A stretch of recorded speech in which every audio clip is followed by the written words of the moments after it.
Hi guys, welcome back to the barn. Hope you're all well. Did you think I wasn't talking to you? I thought it was just nice to have some workshop sounds, especially when it doesn't involve machinery and it's just hand tools. It's not often we get to use hand tools a lot, so initial sequence was a little bit like going back to college. Rough piece of timber, playing it flat, playing it square, face and edge marks on, and then chop an hinge in by hand. And I've not actually done that for a while. The other day, Banggood sent me this Enjoywood Hinge Jig, and I have to say I was a little bit curious when I first opened the package. It didn't seem to have a lot of adjustment on it, so I just had to play with it. That's the hinge pocket I cut out by hand, and that's the first one I had to go at routering. First of all, I routed it a little bit too deep this way, but secondly, it's just far too deep, and I couldn't quite work out why it would be like that. There is no way you can adjust this to allow for door thickness.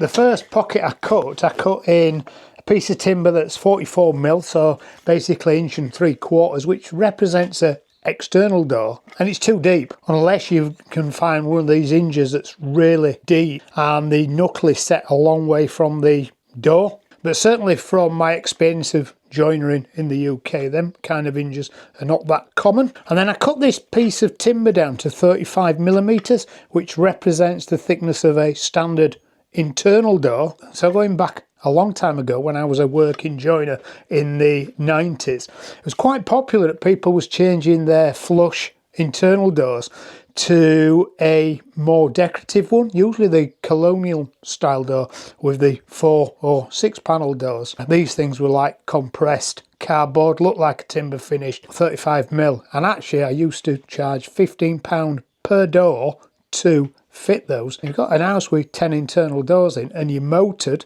and everything went fine, then you could get them all hung in the day. 150 quid weren't a bad wage back in the 90s. At that time, everything was by hand. I didn't have an electric hand planer, certainly didn't have a router, so everything was done with chisels, planes, usually the jack plane I would have used to do this, but somebody stole mine, which is why I'm using the smoothing plane, and usually a flat spade bit in the drill to drill out for the latch. Would it have made my job quicker then if I'd have had one of these jigs? Well, probably once you set it up, I could probably fit a pair of hinges or maybe a pair and a half of hinges in the time it takes me to set this up. But then once it's set up, it's usually set up for good. Now, the only adjustment on this is this here, which adjusts to the width of the hinge. And there's a couple of settings. There's basically a setting on this side for a rectangular hinge like the one I've used, or you can set it to this side with this rounded should you have one of these edge hinge. I don't think I've ever actually fit one of them rounded edge hinges. I think it might be more of a American thing rather than a UK thing.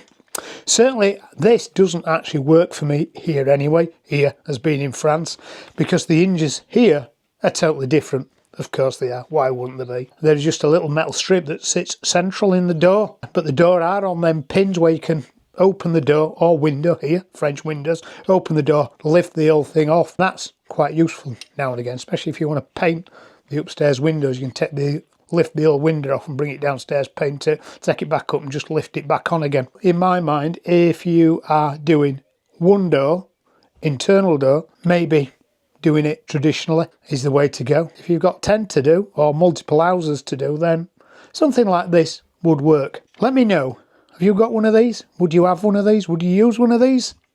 Quite curious. I'm still got my traditional joiner's head on for things like this.